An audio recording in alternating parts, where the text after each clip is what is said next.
है तो वो अकेले में रोती है, एकांत में रोती है।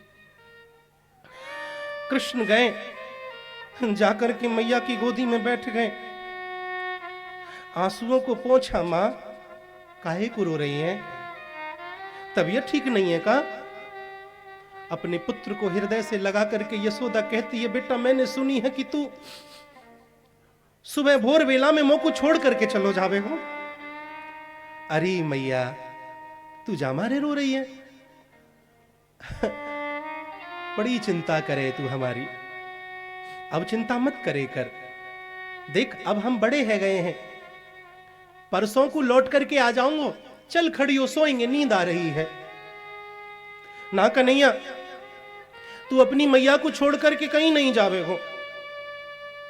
बाबा सो मना कर दीजो, कह दीजो कि मैं मैया को छोड़ के कहीं नहीं जाऊंगा। मैया यशोदा समझा भी किसे रही है, प्रयास कर रही है। कृष्ण बार बार जिद करते, चल मैया सोएंगे, नींद आ रही है, सोएंगे। कन्हैया मैया का हाथ पकड़ के खींचने लगे ऊपर की ओर। मैया ने कृष्ण का हाथ पुनः अपनी ओर खींचा, अपनी गोदी में बिठाया, थोड़ी से हाथ लगा करके कहा, बेटा कनुआ तू मुझसे नाराज है ना?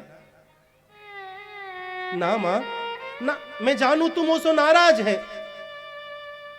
मैंने तो को उखल से बांधो, तू जा बात पे मुझसे नाराज है। अरे मैया ऐसी कोई बात नहीं है, चल खड़ी हो, सोएंगे, नींद आ रही है। मैं सांची कह रहा हूं मैया, मैं परसों आ जाऊंगा, चल खड़ी हो। कृष्ण झूठ भी बड़ी सफाई से बोलता है। मां समझ भी रही है कि कृष्ण मुझे झूठ बोल रहा है, ये परसों आने वाला नहीं है, लेकिन विश्वास करने के सिवा मां के पास और कोई चारा नहीं था। पलंग पर दोनों के दोनों मां बेटा लेट गए, नींद किसी को नहीं आई। मैया यशोदा को तो नींद इसलिए नहीं आई कि भोर होते ही मेरा पुत्र मुझे छोड़ करके चला जाएगा। कृष्ण को नींद इसलिए नहीं आई कि मैंने अपनी मां से झूठ बोला है कि मैं परसों आ जाऊंगा, और अब मैं जानता हूं कि मैं लौट के आने वाला नहीं हूं। करवट बदलते बदलते रात व्यतीत हो गई। भगवत प्रेमियों, नंद बाबा तो बैलगाड़ी सजा करके ब्रजवासियों को अपने साथ में लेके बैलगाड़ियों से मथुरा की तरफ निकल गए। इधर बलराम जी तैयार हो रहे हैं और मैया यशोदा अपने पुत्र कृष्ण का श्रृंगार करती है। मेरी वृद्ध मूर्ति हो, मेरे युवान साथी हो, आज मैया यशोदा ने कृष्ण का कितना सुंदर श्रृंगार किया है। बहुत प्यारा सजाया कृष्ण को यशोदा ने। आज कृष्ण ने पहली बार अपने शरीर पर राजशाही वस्त्र धारण किए।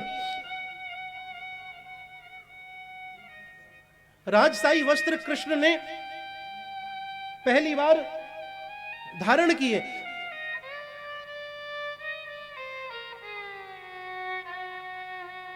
पूरा श्रृंगार कृष्ण का मैया यशोदा ने कर दिया। अपनी आंख का काजल लेकर के यशोदा ने कृष्ण के माथे पर डिठौना रख दिया। डिठौना समझते हो ना? डिठौना रख दिया। ये आखिरी डिठौना था कृष्ण का, इसके बाद कृष्ण को फिर डिठौना नसीब नहीं हुआ था।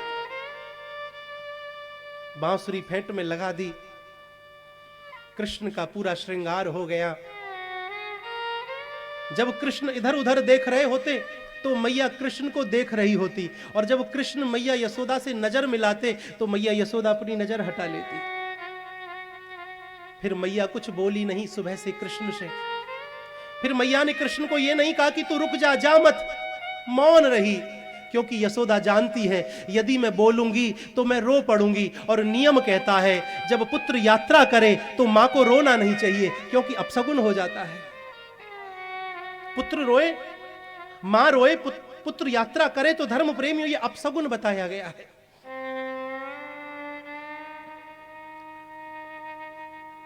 पुत्र यात्रा करे तो फिर मां को टोकना भी नहीं चाहिए, क्योंकि अपशगुन है। मैया जानती है मेरा पुत्र जिद्दी है, इसे मैं कितना भी मना करूंगी ये जाने से रुकेगा नहीं, तो मैं अपने पुत्र की यात्रा में अपशगुन भला कैसे कर सकती हूं। मैया कुछ भी नहीं बोली, बुत बन करके खड़ी रही। श्रृंगार करके कृष्ण का माता यशोदा पीछे हट गई। बलराम तैयार होकर के आ गए। दोनों भाई आगे बढ़े, माता के चरण छुए। यशोदा फिर भी कुछ ना बोली, सर पे हाथ रख के आशीर्वाद दिया। महल के दरवाजे से कृष्ण बलराम बाहर चले गए, मैया अंदर रही। रथ में बैठ गए और जैसे ही रथ आगे बढ़ा, रथ की आवाज यशोदा के कानों में सुनाई पड़ी। यशोदा का सब्र का बांध धर्म प्रेमियों टूट गया। फपक पड़ी यशोदा, एक साथ बाहर को दौड़ी। कनुआ, काना, अरे मेरे लाल, ठहर जा, रुक जा। मां की आवाज सुन के दोनों के दोनों भाई चलते रथ से नीचे कूद गए। भगवत प्रेमी जाकर के मैया की छाती से चिपक गए। मैया यशोदा कृष्ण से लिपट के खूब रोई। आंसुओं से कृष्ण के कांधे को यशोदा ने गीला कर दिया। संभल करके कहती है, कनुआ, आज मोकू खबर भई कि तू मेरा पुत्र नहीं है। मैं पूरे गांव ते लड़ पड़ी रही। पूरा गांव मोसो कहबे हो, नंद भी गोरे हैं, यशोदा भी गोरी है। कृष्ण कारो क्यों यशोदा, ये कृष्ण तेरो पुत्र नहीं है। मैं सबरे गांव ते लड़े रही, सबसे कह भाई कनुआ मेरो है, कन्हैया मेरो है, मेरो पुत्र है। लेकिन कनुआ आज मोको मालूम भई कि तू मेरा पुत्र नहीं है, तू तो देवकी नंदन है। लाला तू कहीं रहे, सुखी रहे, हम तो यही चाहे। कृष्ण कहते हैं, मां तू ऐसा मत बोल। कौन कहता है मैं तेरा पुत्र नहीं हूं मां? ये पृथ्वी, ये सूरज, ये चंदा, ये तारे, ये आकाश जब तक हैं, मां मैं तेरे प्रेम के ऋण से उर्ण नहीं हो सकता हूं मां। मां मां मां मैं यशोदा नंदन हूं मां। मेरे माई बाप। कृष्ण रथ की ओर बढ़े, मां के चरण छू करके। एक दृश्य और आपको मैं बता करके कथा को आगे लेकर के चलूं। रथ लगा हुआ है, रथ की ओर कृष्ण बढ़ते हैं। एक पांव रथ की सीढ़ी पर कृष्ण ने रखा है, दूसरा पांव रथ की ऊपर ले जाना चाहते हैं कृष्ण। तभी मैया यशोदा आई और मैया यशोदा ने आकर के पीछे से कृष्ण के हाथ को पकड़ लिया। जब पीछे से हाथ को पकड़ा तो कन्हैया ठहर गए। मैया बोली, कनुआ। हाँ मां। बेटा तू रात को मोसो एक बात कह रहे हो। कन्हैया ने तो सोचा था कि मां है, अनपढ़ है, भूल जाएगी। लेकिन याद रखना, पढ़ा लिखा व्यक्ति भूल जाता है, लेकिन अनपढ़ व्यक्ति कभी भूलता नहीं है। कौन सी बात मां? बेटा रात को तैने मोसो यूं कही कि तू परसों आ जावेगो। तू परसों आ तो जाएगो ना? मेरे भाई बहन,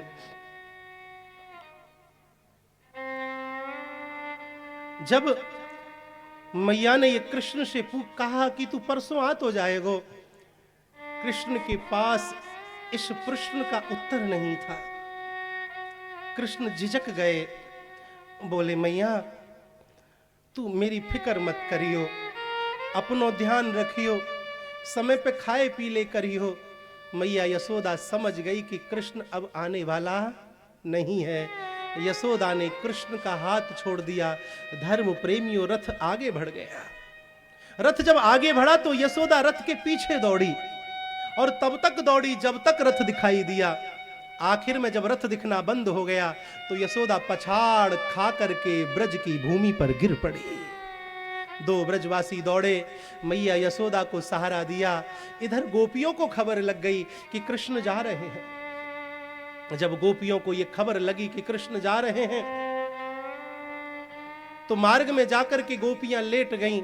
ये छलिया इन गोपियों को भी परसों की बात कहकर के रथ को आगे बढ़वा ले जाता है।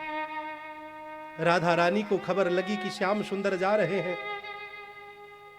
राधा रानी, मेरे भाई बहन,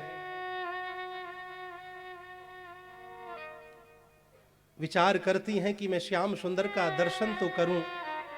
दौड़ लगाती हैं, पर्वतों से चढ़ती उतरती, पहाड़ों से उस मार्ग में जाकर के खड़ी हुई जिस मार्ग से कृष्ण के रथ को निकलना है। पसीने की बूंदें चेहरे पर ऐसे दिख रही हैं जैसे पुष्प पर ओस की बूंदें जम जाती हैं। आंखों से अश्रुधारा प्रवाहित हो रही है। भगवान श्री कृष्ण ने राधा को देखा तो अक्रूर जी को रथ रोकने के लिए कहा। रथ से कृष्ण उतरे, राधा के पास पहुंचे, जाकर के बोले, राधा राधा। हाँ स्वामी, जा रहा हूं मैं। जानती हूं आप जा रहे हो प्राणेश्वर। राधा, हमें तुमसे कुछ चाहिए।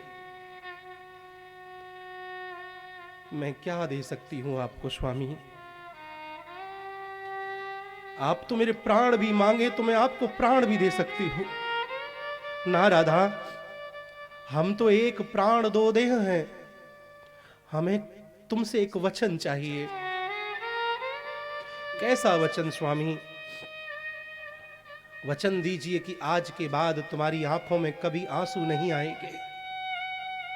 एक प्रेमी तो अपने प्रेमी का स्मरण करके रो लेता है तो मन हल्का हो जाता है, लेकिन जिसके प्रेमी ने अपने प्रेमी के आंसुओं को ही मांग लिया हो, उस हृदय से क्या बीती होगी। राधा ने वचन दिया, आंखों के आंसू वहीं सूख गए। भगवान फेंट में से बांसुरी निकाल के राधा को पकड़ाए। राधा ने पूछा, स्वामी ये किस लिए? भगवान श्री कृष्ण कहते हैं, राधे, जब मुझे तेरी याद आती तो मैं इस बांसुरी में फूंक मारता था।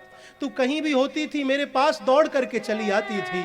आज के बाद तुझे मेरी कभी याद आए तो इस बांसुरी में एक फूंक मार देना, मैं कहीं भी होऊंगा तेरे पास दौड़ करके चला आऊंगा। इसके बाद भगवान ने एक उंगली से चलने वाले सुदर्शन चक्र को उठाया, 10 उंगलियों से बजाने वाली बांसुरी को फिर बजाया नहीं। भगवान रथ में बैठे मथुरा को बढ़े हैं। अक्रूर जी के भ्रम को तोड़ते हुए भगवान ने मथुरा में प्रवेश किया। ब्रज